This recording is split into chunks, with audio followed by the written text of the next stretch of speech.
In the name of the Father, and of the Son, and of the Holy Spirit, one God. Amen.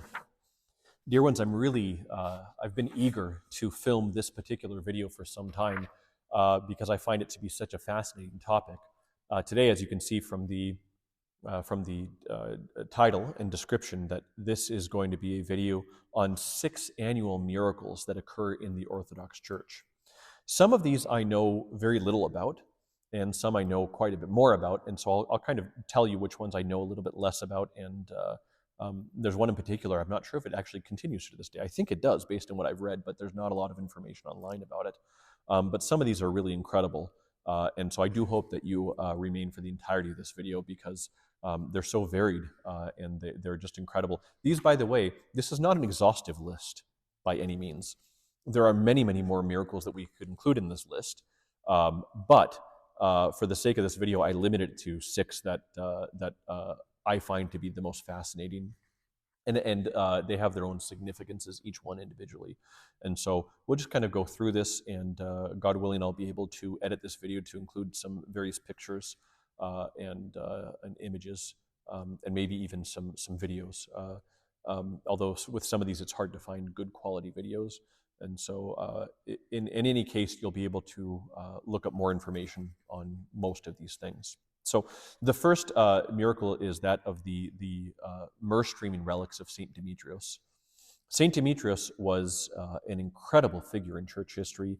He was a soldier who confessed himself to be a Christian. He was a catechist of many in Thessaloniki, and eventually he was captured for his faith by the pagan governor, and he was imprisoned, tortured, and then eventually martyred by soldiers running spears through him.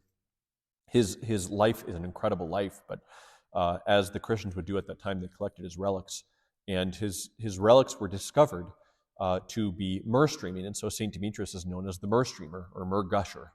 And so his bones have a fragrant oil that literally exudes out of his relics. Every single year in Thessaloniki, I really pray that one day I'll be able to go and visit his relics. I hope really relatively soon, because I have a great love for St. Demetrius. But every year on his feast day, his tomb is uncovered and his relics are revealed. And as I understand it, the box in which his relics, I think it's like a stone or marble container or vessel in a way, is shown to be full of this oil that has exuded from his relics.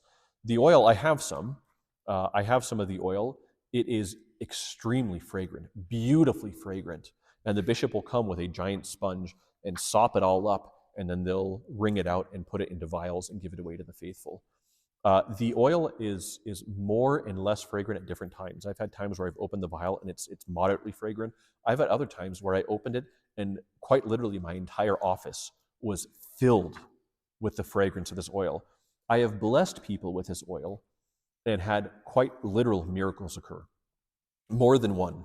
I've had people anointed with this oil, and they've had literal miracles, healings of physical, in some cases psychological maladies. I've had people be anointed with that oil and walk away feeling like heaven had just completely covered them. Now, I've anointed them with other oils and not had that same reaction, and they weren't expecting it. So it's not some psychological trick. It's not a placebo effect. People have walked away with an immense love for St. Demetrius and a request, a future request to be anointed with that oil again. So every year at the Feast of St. Demetrius, his tomb is opened, and from what I understand, it is for many, many blocks that people will smell this myrrh. They'll smell the fragrance of this myrrh, and it will be distributed, and miracles continue to occur from that. But that alone, the fact that his relics every feast day exude this myrrh, is itself. And this has been well recorded throughout history for over 1,000 years. It's been recorded that this has happened.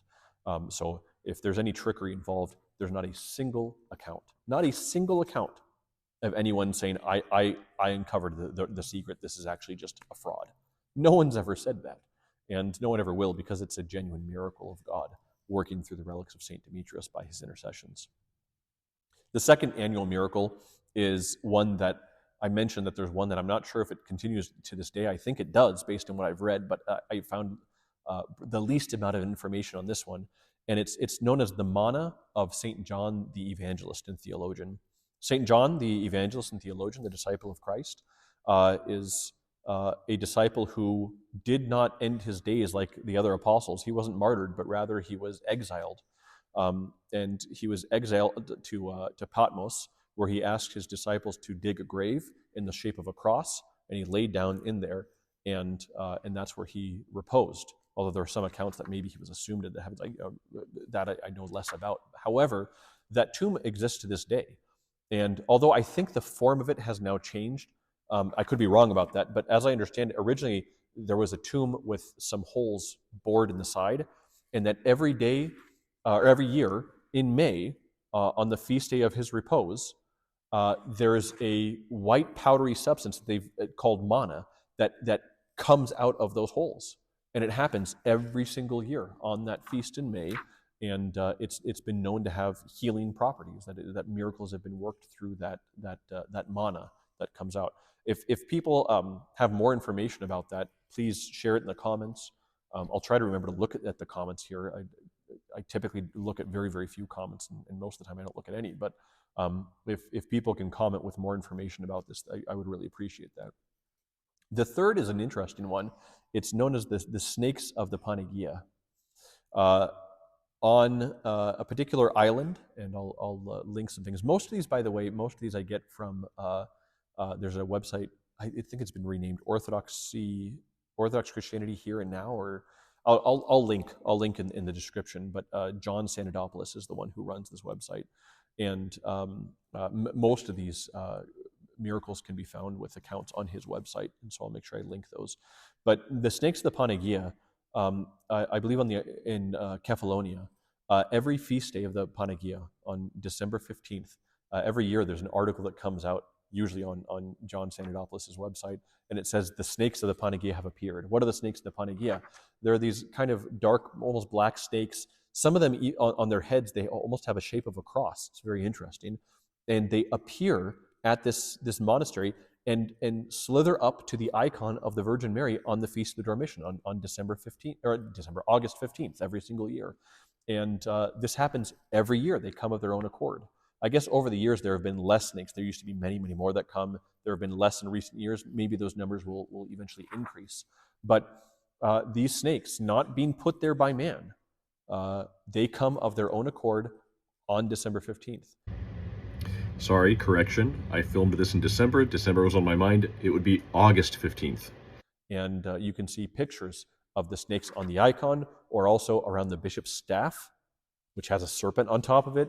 And in recent years, this has become much better known, and so you see some really beautiful pictures. So that's the third.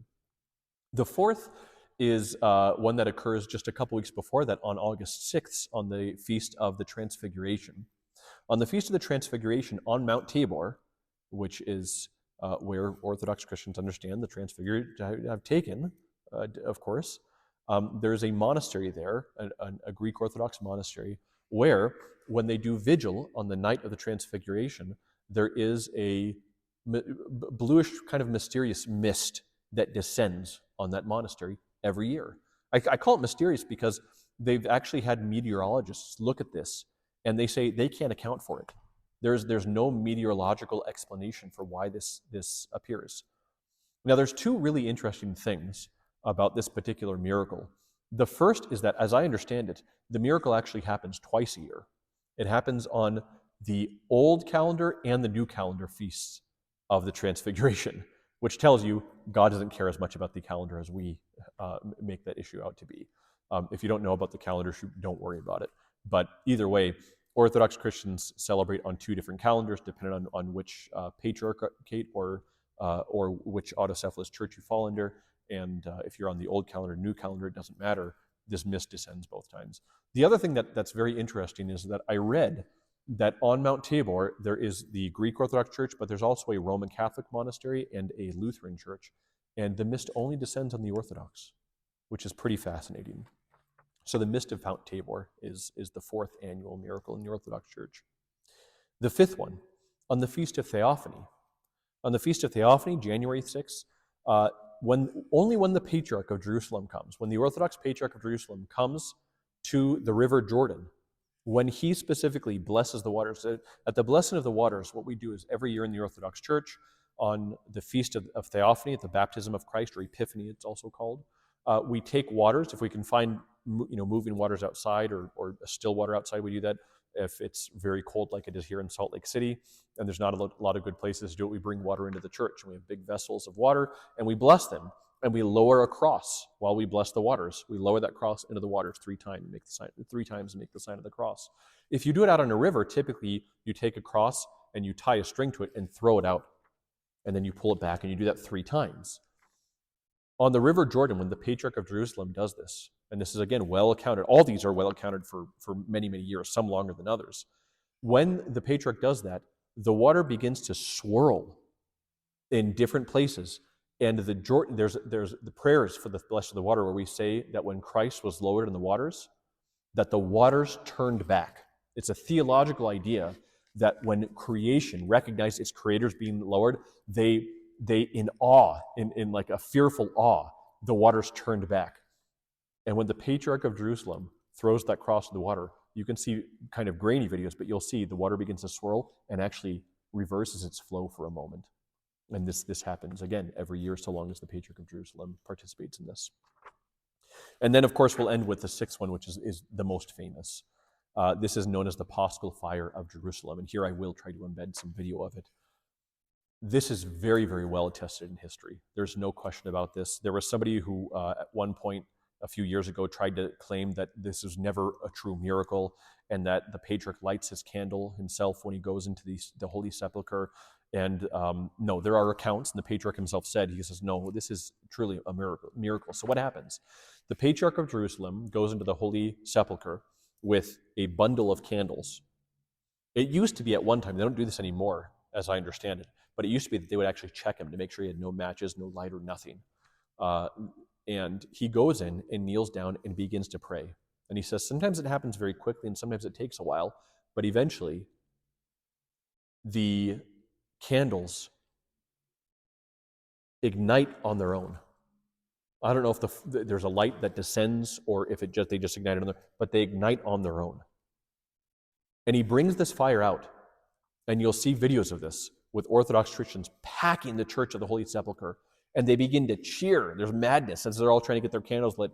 There are many, many accounts of unexplained flashes of light appearing all over the place, of other people's candles illuminated on their own before the flame has reached all the way back because they pass it back.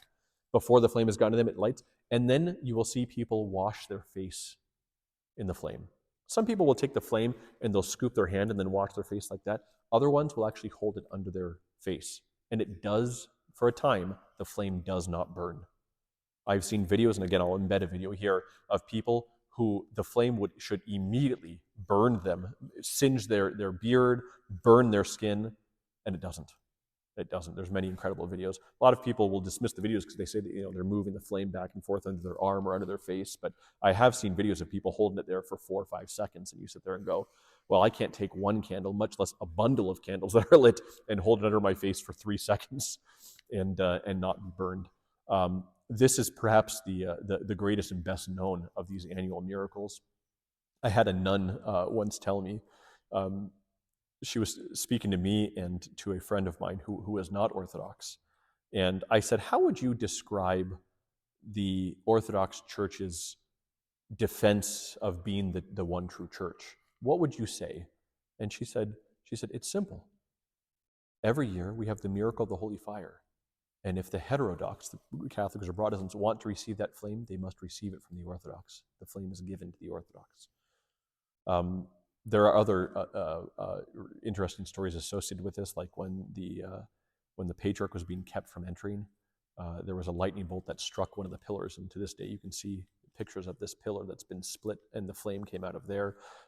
Only with the Orthodox does this happen. So the Orthodox Patriarch goes into the Holy Sepulchre, and this miraculous flame appears, and for a while it has miraculous properties, and people will actually wash their faces in it and various things that we talked about.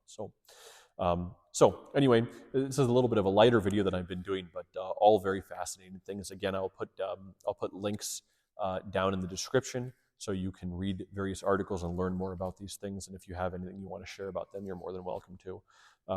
But incredible annual miracles. Again, this is not an exhaustive list. There are other things that occur in the Orthodox Church, but these are the 6 that I've read about that most fascinated me. So I pray in the words of Saint Cleopa of Romania, the elder of Sihasria, for you always may heaven consume you. Amen.